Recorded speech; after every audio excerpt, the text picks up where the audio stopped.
Hey everybody, it's Jane Johnston with the Briar Hill Group at Remax Camosa and host of Vancouver Island Time. Today I'm here with... Hey everybody, it's Andrew Plank with LePage. Nice to be here yet again. Hey Jane, how was your week? Good. How did you get on that side of the screen? Jane, you're in charge of the screen, so you're asking yourself that question. There we go. Wait, that's way better. Yeah, now I feel like I'm looking at you instead of... Okay, so how was your weekend? Good weekend, yeah. A little bit of downtime. Got to Costco. Man, it was a zoo. And then held an open house. Not super well attended. You know, COVID is an interesting time with open houses, but with the openings somewhat, clients are asking for them a little bit more. And running around with showings for folks. There was a second showing. We're writing an offer tonight on a place. So we'll be competing. It's going to be interesting. So been strategizing, spending many, actually a long time I find is in the conversations with clients talking about offer strategy and gaming the system, trying to figure out and anticipate what's going to happen. So that's a bit of what we're talking about today, isn't it?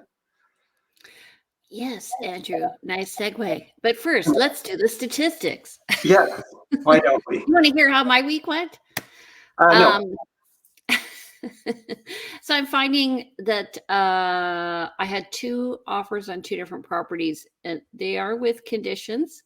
So yes, that's a change from February when we were offering way over ask with no conditions. So the market is tending, I'm finding, to be a bit more reasonable. And there are like you'll see today in our list to sale ratio, we're still in a very active market. It's been that way. I've been watching it for the past few weeks. Yep. So it's very, very busy. So hopefully it will stay busy, but not crazy, because we want to be productive and help people. We don't want them to overspend. It's hard to be, yeah, right. I'll start with the top part. You can do the second part. Okay. Sounds good to me. Okay, so we're looking Monday, September 27th. So we're near the month end. Net unconditional sales for the total month this year so far is 650. That's compared to 989 last year. And that was pretty much a record last year, I believe. New listings, 837. That's less than 1,294. And I don't expect us to meet last year's September record or numbers. Active listings, 1,166. And last year we had 2,389, which didn't seem like much. No, not then. And now we're half that.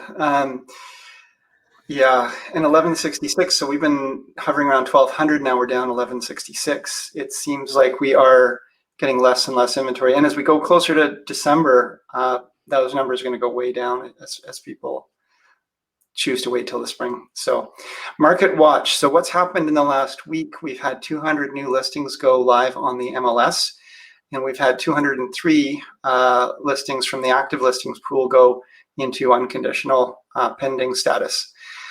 38 properties have decreased in price, while 16 properties increased in price. That's always an interesting one to say, why do people increase their prices? But sometimes we talk about this a number of times, but either agents sometimes actually input these things in error. They put 100,000 instead of $1 million, or sometimes they list a property for sale, hold off offers, and then they get offers, but as Jane was referring to, sometimes they're conditional, and it goes way above asking price on the accepted offer.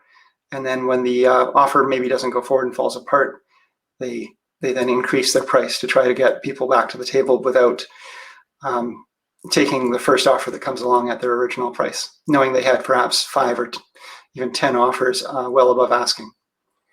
One property back on market, and then 118 just ended up being conveyed in that week period. Do you tend to do the back on market thing, off market, back on market? I don't do that. Properties back on market? You mean in terms of when we do this, do we skip over that? I mean, it just means that somebody's taken it off market, and then, or do I do that, like as a listing strategy? So what Jane's referring to is rather than do sometimes a number of price decreases, which will show up in the hot sheets as a price change, taking a property right off market by canceling or expiring the listing early, and then relisting it much earlier than we anticipated. This one is where you actually you can actually take it off market. So it'll show up to realtors as a different color. It's usually like a light blue color. And then when it comes back on the market, like usually people would do it because they want to keep the listing active. Mm-hmm. And then maybe they're doing repairs to the house. Right. Okay. So the off-market piece is where we're taking it off the MLS, active public MLS advertising. Yeah. Because maybe there's something personal going on in their lives. The baby has come. They need a couple of weeks off, but they actually want to keep the property for sale, but they don't want showings for a few weeks. So let's just take it off market. That's kind of thing. Yeah. It's rare to see it, sort of the off market thing. You do see more expireds and withdrawals. Yeah, and actually, it's an important thing to note. Yeah, because when you have your property listed on MLS, you're actually not allowed to withhold showings. Just so you guys know, and the reason for that is because the MLS was created to create equality between agents, so that there wouldn't be in-house deals. It's a cooperative system, and it's supposed to create a system where we all are, absolutely cooperating together. And what we see sometimes is a property listed for sale, and so it's advertised on the market, and yet it says no showings for the next 3 days or something like that. First showings start Friday, and the property lists, Tuesday or something like that. So not really allowed according to our rules. It does happen. And sometimes there's legitimate reasons for that. You had the listing signed, contract is signed, something comes up again in their personal life, but technically offside. Right. And where it happens maybe is in a rental. Yes, that's an often one. Okay. So one word for the market? A one-word description for the market? Mm-hmm. Oh. Hot. Tight. Yeah. What did you say? Hot? Yeah. I said tight. Yeah. Okay. So let's talk about obviously we're working a lot with buyers these days. And I said to a buyer last week, stop thinking like a buyer, think like the seller. Right. And so what I meant by that was, the buyer is always thinking, what's in it for me? So is the seller. You need to put yourself in the seller's shoes, because the seller wants highest and best price. They want their dates. They want a large deposit. They want no conditions. They want it to be assured, right? Yeah, and I would say that in addition to that, don't think like the buyer, think like the seller. There's some games theory to this. What's the math of how all this works? If somebody else does this, what's the consequence to me and my clients? So not only are you thinking about the other seller, you're thinking about the other buyers too, and trying to anticipate what they are thinking at the same time. And I'm working with a lot of buyers. When I said tight, that's wearing, and you say hot, it's both of that. But from a seller's perspective, it's not tight. But from a buyer's perspective, and I personally am collecting a lot of buyers, because in a more traditional market, my buyers would come in, I show them a number of properties, we would find something successfully, and then they would be moving in to their home. But as it is, buyers seem to be sort of piling up, you might say, as we find that their inventory is so tight, there's not enough selection. People are not really as interested in some of these properties, or the property prices are higher than they want to pay. So collecting buyers. But yeah, what are the other buyers going to be doing? What is the seller thinking of? Important things to consider, and sort of try to game out and anticipate what could be happening here when you're making an offer. So what Andrew is describing is called pent-up demand. Absolutely. Yeah. Yeah. And so when you're working with a buyer, what you can do is, as you're showing the property, you can start to counsel them on, if you like this property, do you want this in? Do you want that in? Do you want this removed? Like, what do we do about the junk in the backyard? And Right. this is all from the buyer perspective. From the seller perspective, it's like, how do I make it easy for the seller to accept this offer? So let's say it is an end of life sale. Somebody has moved, either it's an estate sale and the kids are taking care of it and there's furniture left in the house and there Mhm. aren't stickers on it that are labeling people to take it. And, one thing you can say as a buyer agent is, do they want to just leave the furniture? Mhm. These are questions we can ask to try to, get information from the listing agent and get a sense of what these sellers are looking for. And then furthermore, we can just anticipate, because we've seen these scenarios happen many times, that it probably would make the sellers' lives easier if we said, you know what, we'll take what's there, take it or leave it at closing day. We'll take on the responsibility for dealing with the junk or what have you. And that's not really exciting for us, for a buyer to hear. But when the buyer says, hey, Jane, what is it that I have to do to get this property? Because I really, really want it. And, we're going to counsel a number of different options available to, and some of them are outside the box. And we want to try to anticipate, again, what's the seller's world looking like? Yeah, and I just want to say that this isn't always going to be like this, you guys. So there are going to be situations where we have sellers who are desperate to sell and they'll do stuff as well. Like, for instance, I had a seller for my buyer, let my buyer rent for a week to see if they like the house. Right. Yeah. So, I've had like, buyers ask if they could have an overnight in the house before to see what the sounds are like and, what's it feel like to be in this space. Um, it didn't yeah, happen. We didn't do that. But in a buyer's market, those are the kind of questions you get asked. But in this kind of market, and what we're dealing with right now, we're really trying to anticipate, who are these people that we are making an offer to, and what are they going to be considering, but how do we make an offer and not pay too much? That's the question I'm always asked, because there's a lot of blind bidding going on right now. There's a lot of offers where, yeah, it is, isn't it, Meredith? Yeah. yeah, so what you want to do is try and make your offer as appealing and it's going to be unique. And so the question I get asked all the time is, what do you think it's going to go for? Yeah. Well, so my first answer is, it depends on how many buyers there are, because if we have a list price, let's say average list price right now is $1 million, which is crazy. And so you're the only buyer on the table, and I've had that happen. Mhm. So, do you offer $1 million? Maybe a little less. Yeah. I mean, why not offer a little less if you're the only person at the table? With keeping in mind that you might be not the only person at the table after your offer is written and submitted. And if your offer is so Insulting. low that it's insulting or considered insulting, even if you improve your offer to be, the best offer but similar to someone else, you may find that the seller says, no, I don't want to deal with these people. So Right. there's a lot of emotion in buying and selling a home, and so we again try to anticipate all of that. But the real, Jane, we were talking, we reviewed the statistics. One of the things I do pretty regularly is look at the hot sheets. I really like to see the hot sheets are, all the listings that have come up live, all of the listings that have gone pending and sold, all of the listings that have expired, price changes. And I like to see, how many price changes there are versus, which is what we do weekly with this show as well.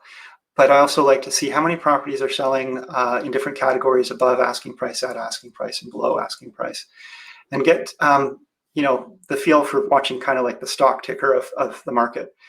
And what's interesting is, despite the really, really low inventory, I'm not seeing a lot of properties going way, way above asking.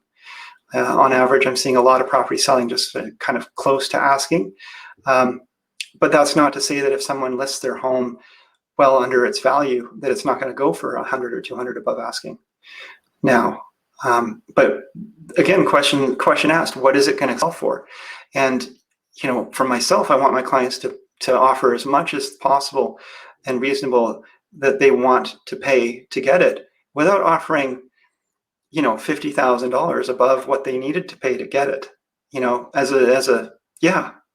So I'm going to show you what I do with my clients. So I have done this report. I do this report.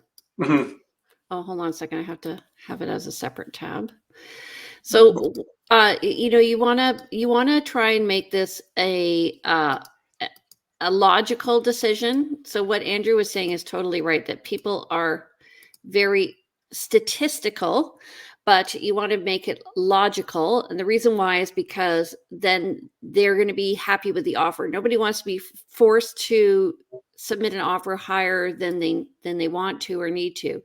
So what I do is I go through, so this is a very simple, like 2-second market analysis, but I look and see where the current and pending is. And so you could see the list price is here, the sale price is here, and then you could see like there's going to be hot parts of the market where things are selling. This is just in the past few days. These are single family homes in Victoria. So there is some inventory there, but and you can see there are like 849 is kind of a hot number. Around $1 million is a hot number. These are the pending listings and sold listings just in the past 30 days. So when somebody says, okay, I'm looking at a house at 850, what do you think it'll go for? We're looking at everything else. We've probably looked at that house. We know the condition of that house, and we're seeing, well, if nobody else offers, we could go 840, but here's another one that was at 876. So that can provide us with a range of where the market is at, because all of those people who are offering, who have been looking at houses in the last 30 days, they're looking at the same statistics. Do you do that? And they're looking at the same houses. What I do is I try to do it a focus based on the type of property they're looking at, the area they're looking at, and I'll pull maybe not a month, but I'll pull 3 months.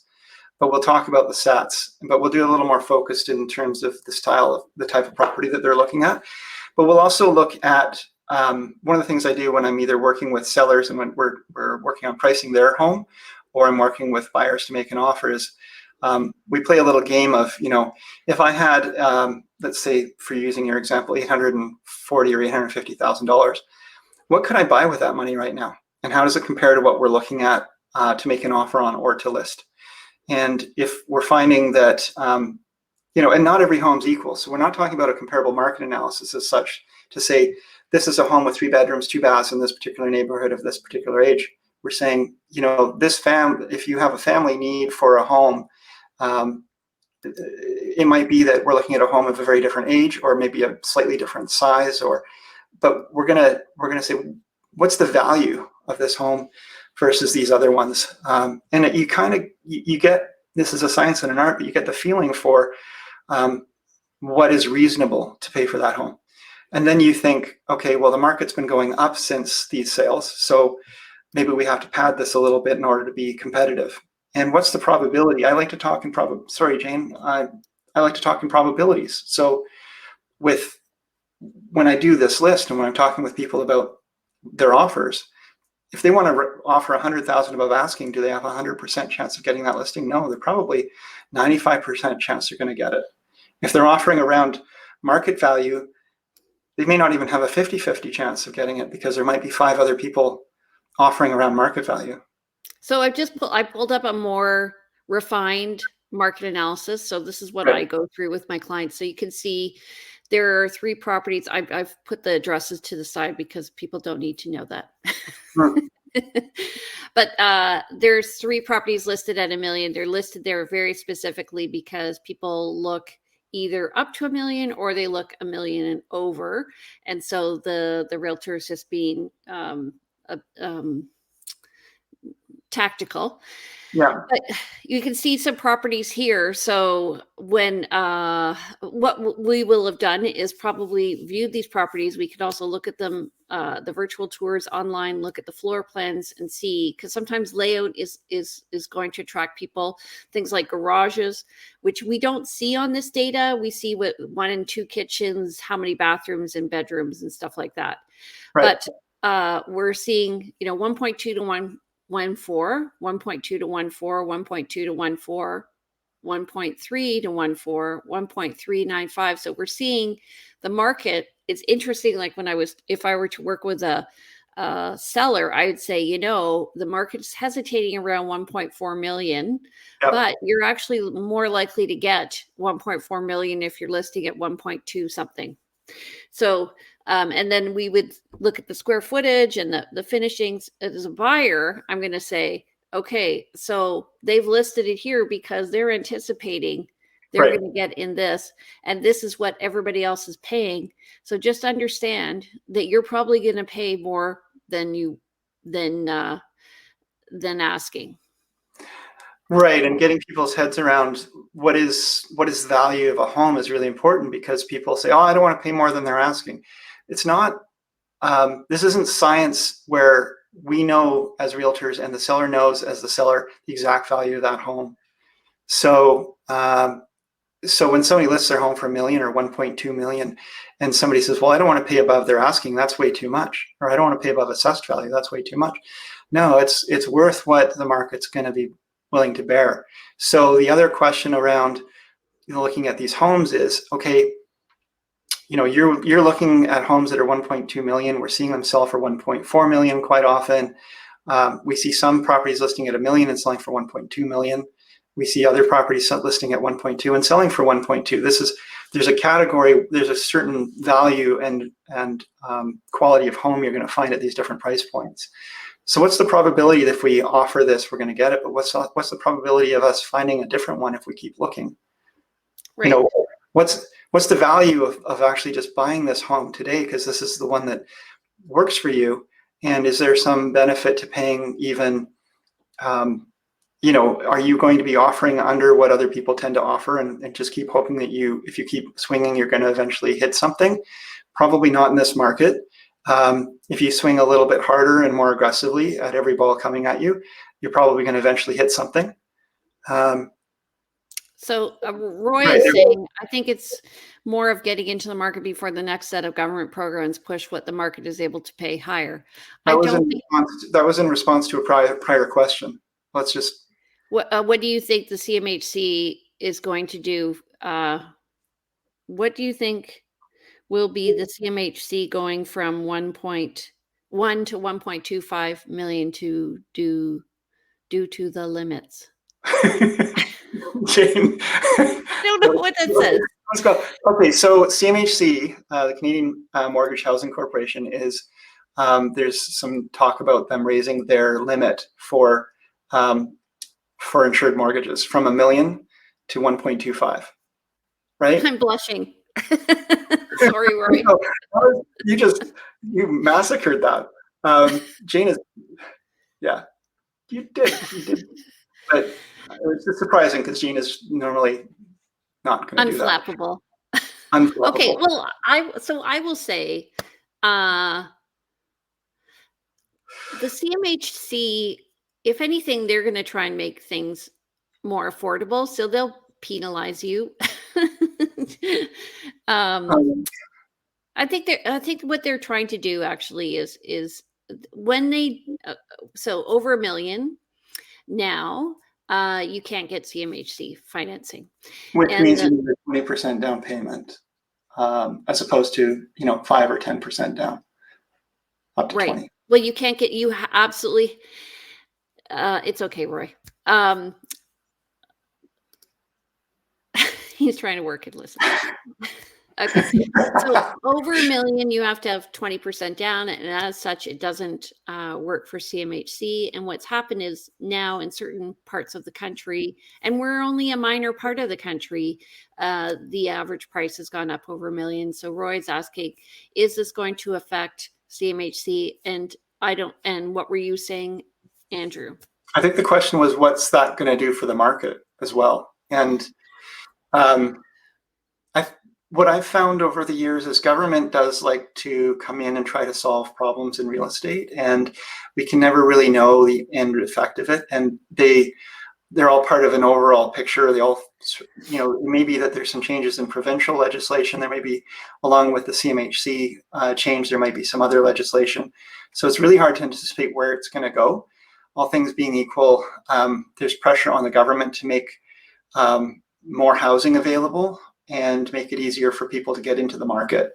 So if we, yeah, go ahead, Jane. So before there were tax incentives for people if they bought under, when we were getting into the market, under 425 to 450, and then that number increased. And so now what happens is these really do affect how properties are listed. But what you don't realize is that in new constructions, there's kind of like a bait and switch tactic that goes on with some developers. So they may list at 749 so that you still qualify for the rebate, the GST rebate.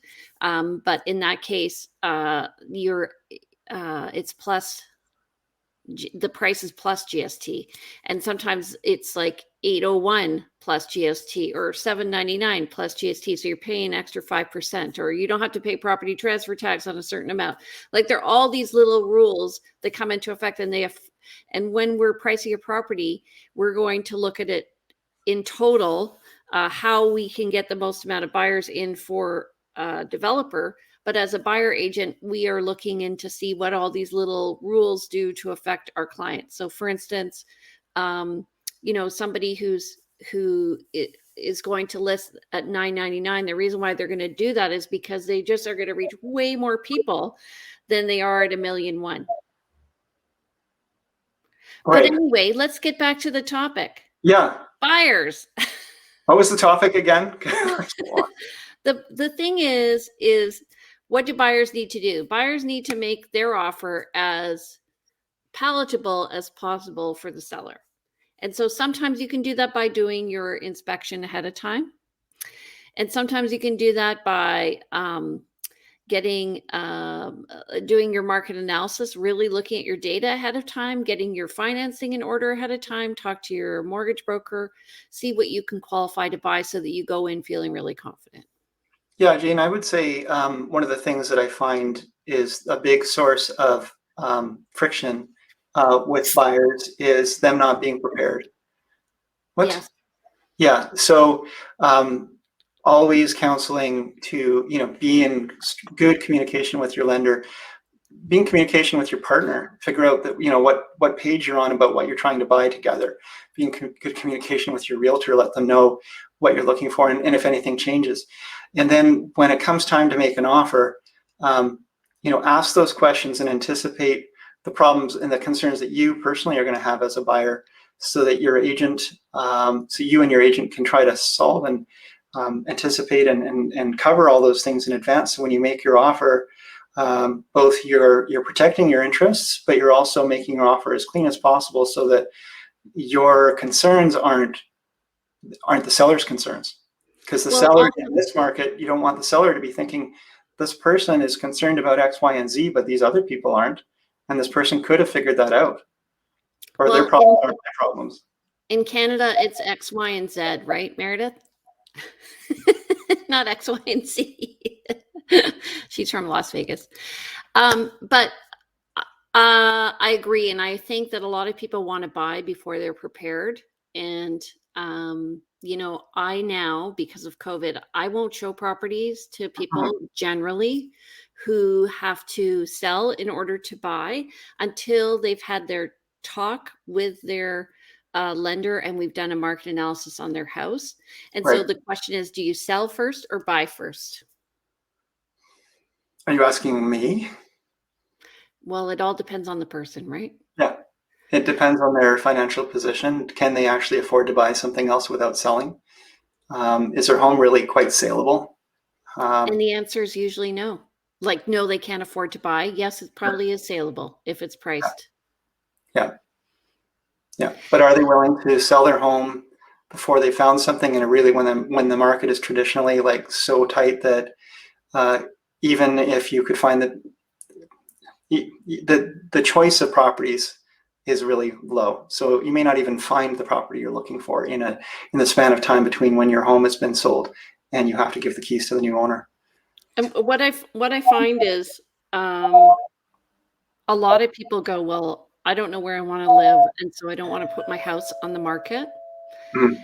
And other people go, That was my doorbell, by the way. Yeah.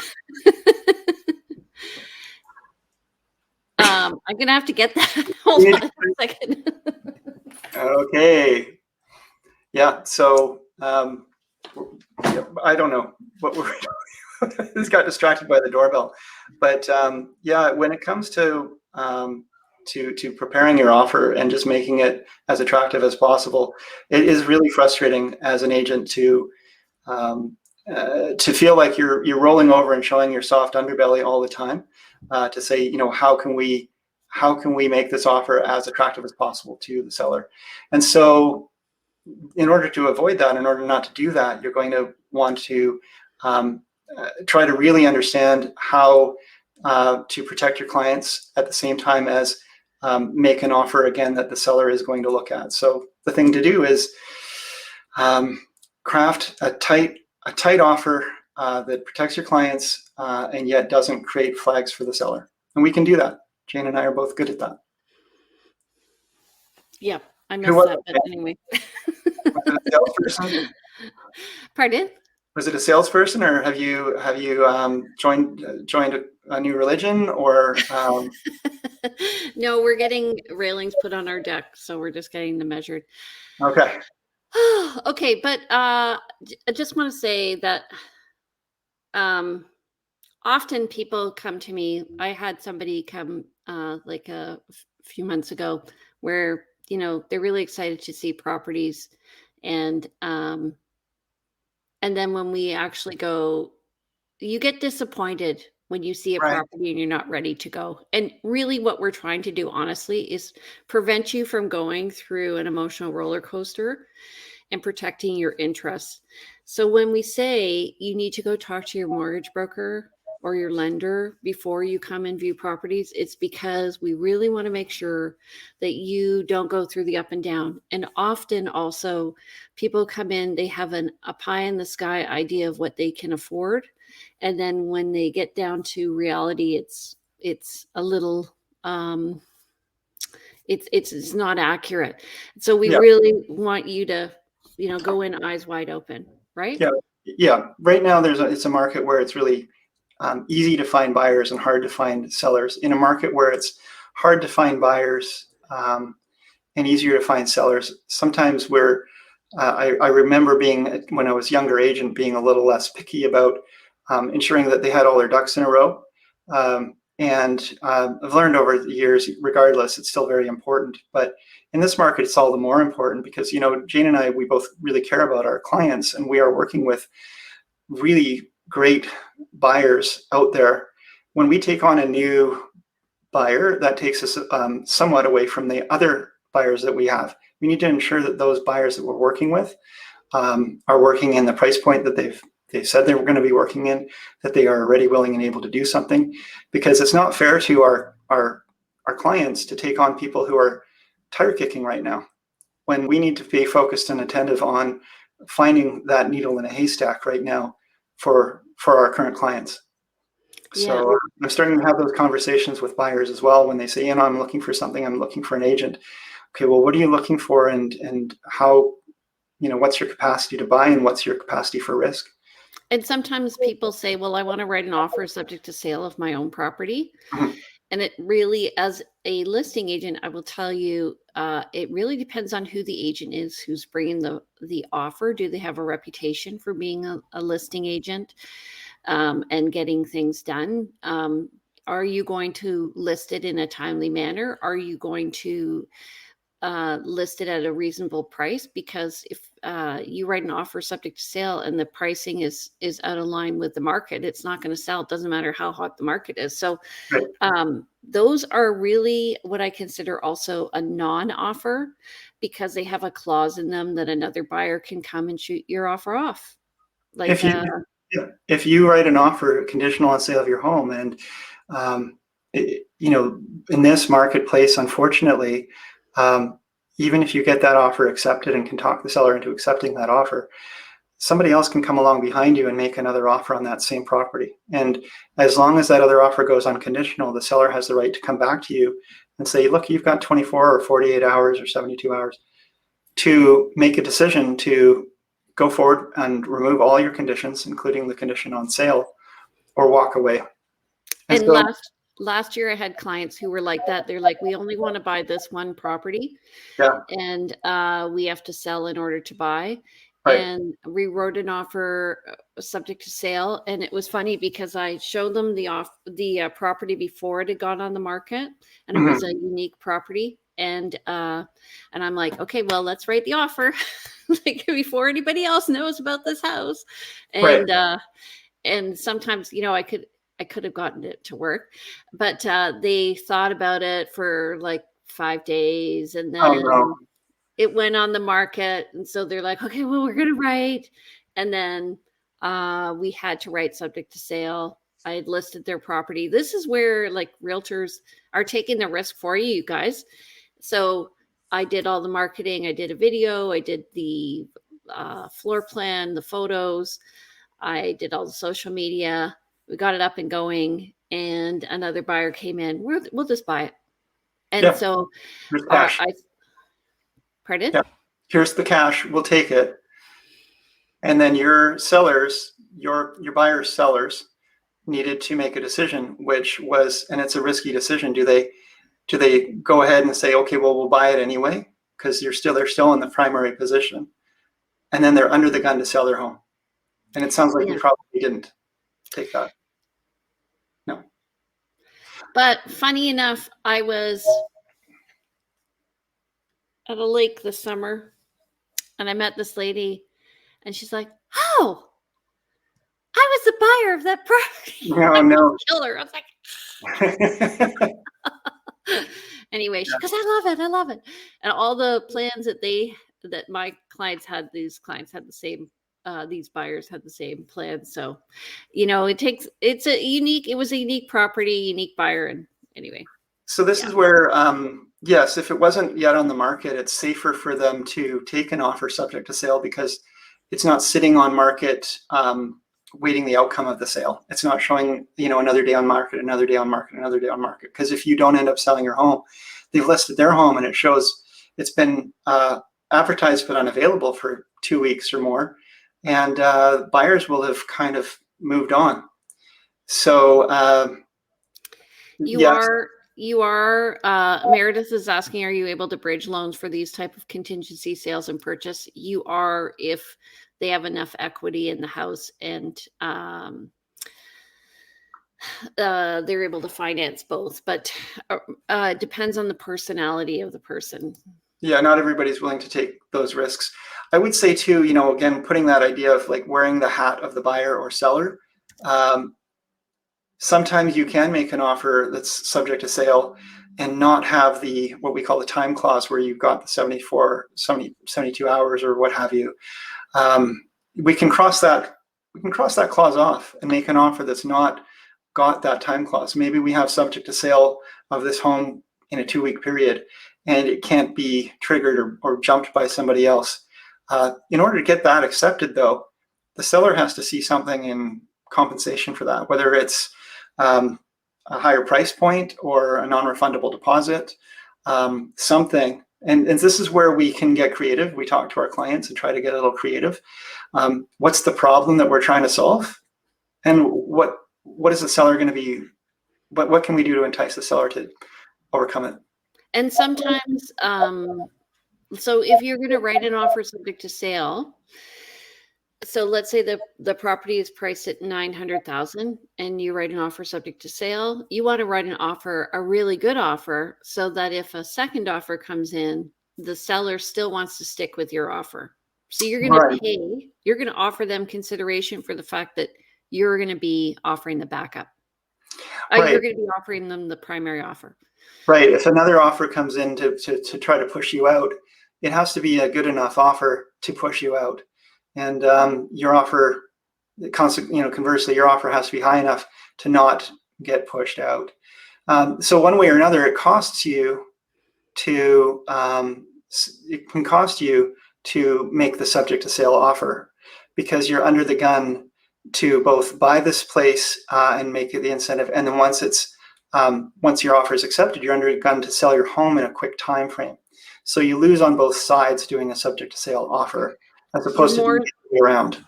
You're more likely to sell lower if you have a subject to sale offer on your own property because you have a higher level of motivation. Yeah. Yeah. So I also just want to say one thing. Walking in the park on the weekend, and there were 5 ladies, and one of them says, "How's the sale of your house going?" And I'm like, and she's like, "Well, we got 2 offers, blah, blah, blah."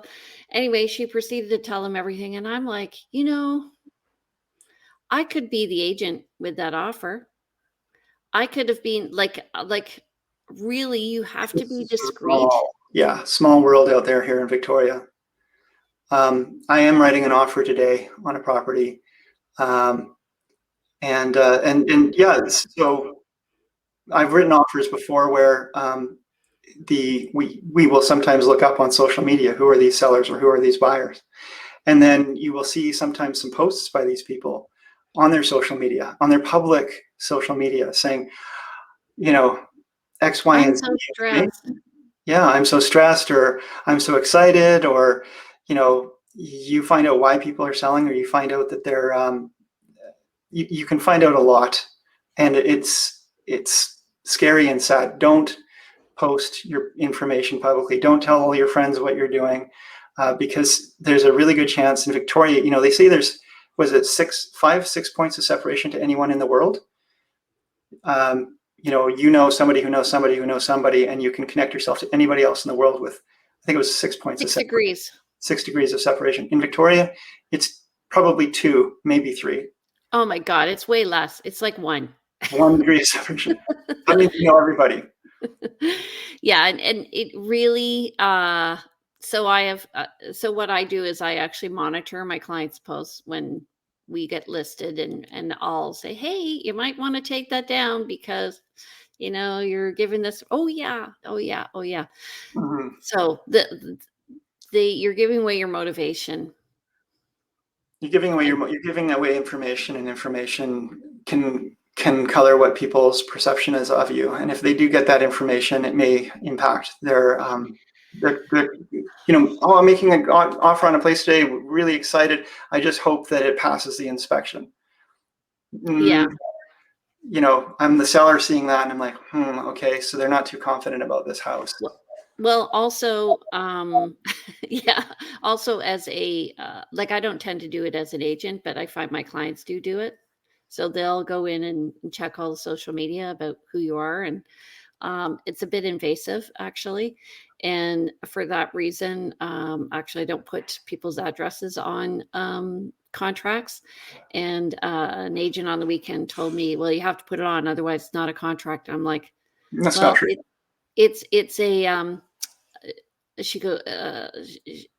she said that she felt that it would be a counteroffer if I added it in later. And I'm like, I really don't want, I think, I found people Google the address and then they see what it sells for and blah, blah, blah. We learned back years ago in real estate school, the elements of a contract. And the elements of a contract don't include address. You need consideration, you need parties to the contract, you need legality, but you don't need an address. So no, it can help with data entry. It can help with ensuring that you are dealing with, if you're dealing with John Smith as the seller, having an address can be helpful. If there's a few John Smiths in the local area, but no, I wouldn't agree with that. That gets into the minutiae of offers. I mean, numbering all the pages of a contract and having them initialed versus not, and so on and so forth. It's like, what is enforceable? But the point is about an enforceable contract. If somebody wants to get out of a contract, they will try to find a way. So we do want to write as good an offer as possible right off the bat, and we want to write an offer that doesn't have to get countered or corrected. Right. Yeah. So that's some of the subtlety, but it's important to do it right. Okay. So let's just wrap up here. What we need to do is you need to talk to your mortgage broker before you write an offer. Your realtor will familiarize you with the market before you write an offer with the market analysis so that you can come up with a way of determining the right price to offer without overpaying, and try and make it the offer right now in this market anyway as palatable as possible to the seller, right?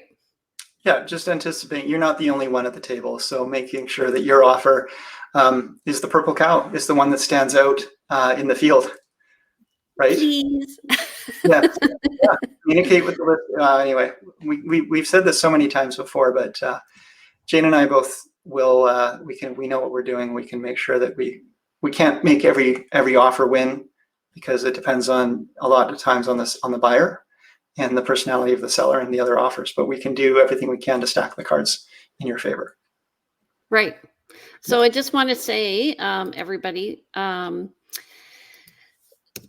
if you want to reach our fabulous realtor, Andrew, how do they get in touch with you, darling? Oh, well, thank you, madame. You can reach me at, I can't do this. I can't do accents right now. Andrew Plank, 250-360-6106, or info@andrewplank.com, or come check out my website, andrewplank.com. Jane, how do we reach you? He's also on Instagram as Plank Andrew, which is as a result of us going to a course very early on in real estate where somebody called him Plank Andrew, right?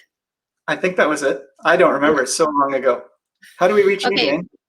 If you want to reach me, I'm a Scottish gal, Jane Johnston, 250-744-0775, or you can email me at briarhillgroup@gmail.com. You can visit my site at Briar Hill Group, or you can go to vancouverisland.com, and you can watch all of these freaking things over and over again.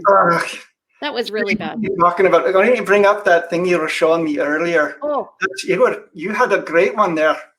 Oh my God, so good.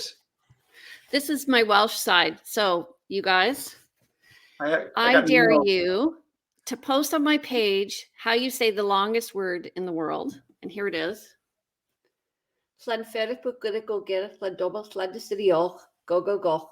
And I'm going to go send that to my aunt and see if I said it right. Thanks, everybody, for watching. Okay, have a great day. Bye. Bye, everybody.